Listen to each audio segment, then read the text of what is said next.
I was in a loan fraud class, and the instructor told a story about a loan fraud case that he was aware of, where the FBI knew the mortgage broker was committing loan fraud. They could prove that, but they suspected that it went further than just the mortgage broker. They thought there were possibly real estate agents, maybe appraisers, maybe closing attorneys that may be involved as well, but they didn't have any proof against anybody except the mortgage broker. So they sent an FBI agent into his office with recording devices, video and audio, and she posed as a borrower.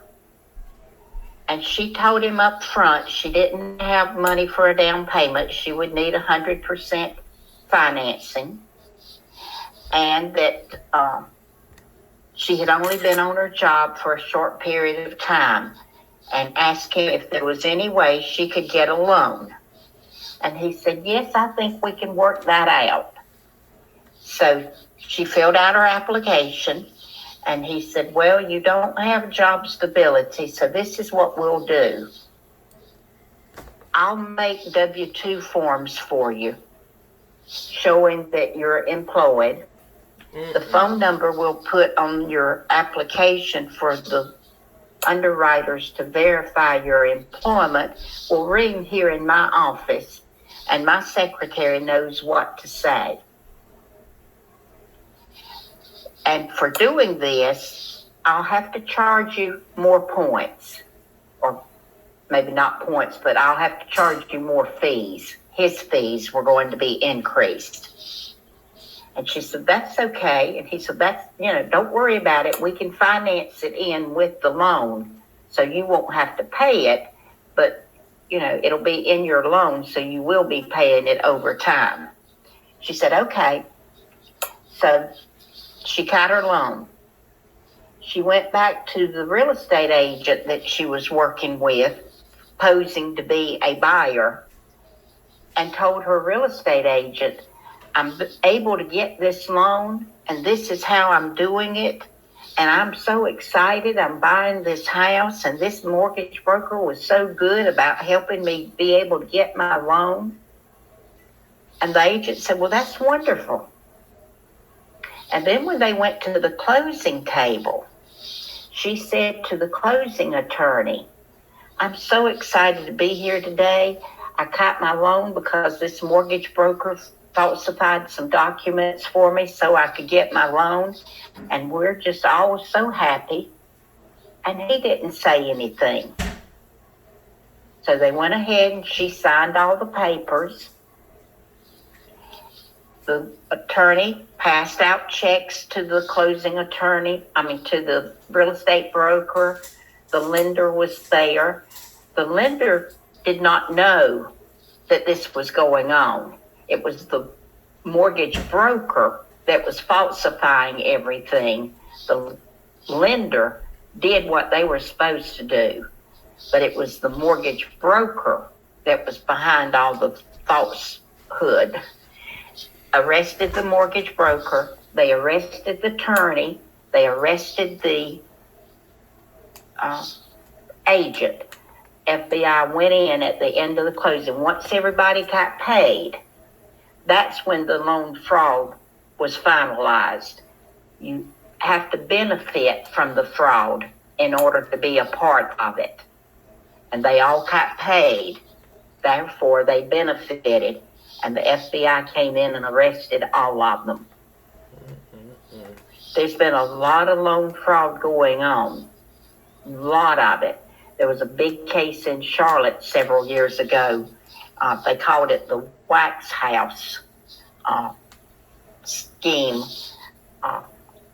Investors, attorney, appraisers, lenders, they were all in cahoots where they bought property that was distressed property, foreclosed or short sales, had it appraised by an appraiser, and he praised them a lot higher than the value was. So they bought them low and then turned around and sold them high without disclosing that the market value was elevated. And people would buy these houses at an elevated price and then find out after the fact they weren't worth what they paid for them. But these people in the scheme, the real estate broker, the appraiser, the lender, the closing attorney, would all profit from it because they would split up the profit that they made on those deals. And they were all arrested. They all pled guilty except the attorney. And the attorney said, I didn't know anything about it, didn't know it, no. They subpoenaed her bank records and found out she had all these hundreds of thousands of dollars in her checking account and savings account, and asked her, where did you get this money? And she said, my parents passed away and left it to me. Her parents had not passed away. Her parents were alive and well. So she went to trial. The others pled guilty and got prison time, but they didn't have to go through a trial. But she did, and they found her guilty. So, it happens. I don't know if it's happening as much right now as it was back in the 2008, 9, 10, that time frame. There was rampant loan fraud going on, and it is a criminal offense. Let's see what our chat says. My husband had an experience in the mid-late 70s where he worked as low man on totem pole. He wasn't involved, but the FBI closed them down. Yeah. FBI will close you down. Some nerve to lie about her parents. Right, Keisha. I'd be afraid my parents would drop dead if I lied about them being dead. Just like people lying about their children being sick, and that's why they're missing work. I'm afraid my children would get sick if I lied about that. Yeah. Okay. So don't get involved in loan fraud. If you know that somebody's doing something or that somebody has lied on their application, report it. Report it to their lender. And then if their lender and do it in writing so that you have proof that you reported it, because that lender might be in on a scheme to get more loans made too. So do it in writing. Report it to whomever you need to report it to. Even our real estate commission has a loan fraud division. So if you don't know who else to report it to the real estate commission, and they'll investigate it. Okay? All righty. Note, the Consumer Financial Protection Bureau is responsible for promulgating rules for the Truth in Lending, RESPA, Fair Credit Reporting Act,